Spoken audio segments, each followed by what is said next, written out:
आपका फ्यूचर मस्त क्लासेस में स्वागत है। आज हम क्लास 8, 9 और 10th के समस्या को ख़त्म करेंगे। चलिए आज प्रतिस्थापन विधि सीखते हैं।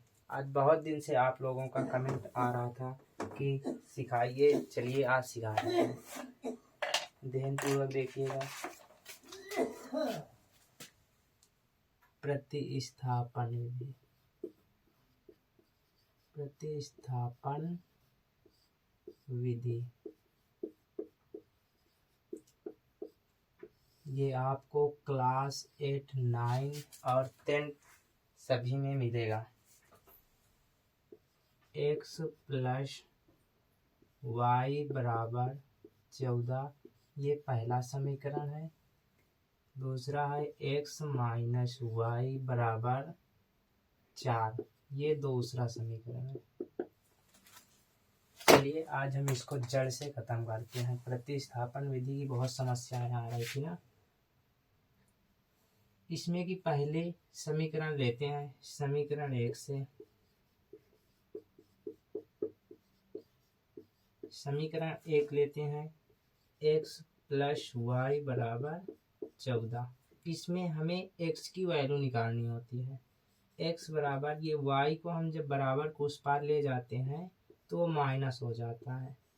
अब इसको हम तीसरा समीकरण मान लेते हैं। समझ में आ रहा है? फिर इसके बाद ये x का मान समीकरण 2 में रखने पर, x का मान समीकरण 2 में रखने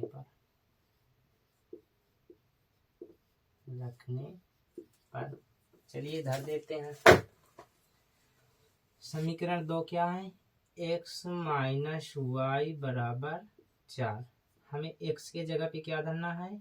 14 माइनस वाई। समीकरण 3 को धरना है।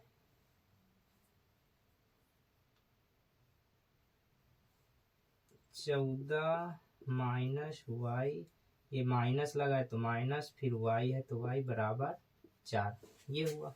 अब देखिए दोनों माइनस माइनस के हैं तो जुड़ जाएंगे। ठीक, इनको जोड़ दो।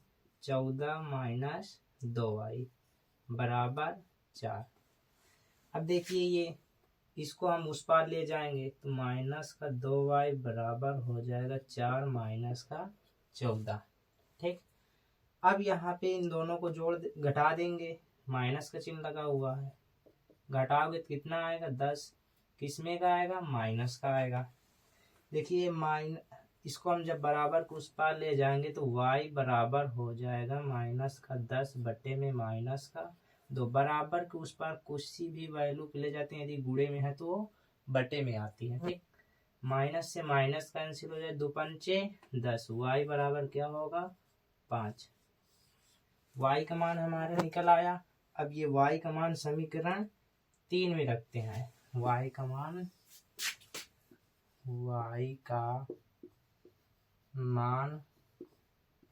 समीकरण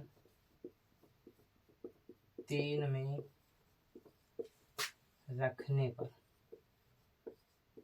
चलिए धर देते हैं भाई। x क्या है? समीकरण 3 x बराबर 14 माइनस वाई।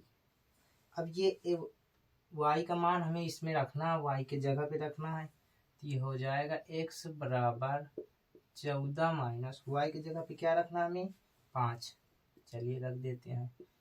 x बराबर, अब 14 में से 5 जाएगा तो कितना आएगा? 9। अब देखिए हमें x और y की वैल्यू निकल आई, यही आंसर होता है। थैंक्स।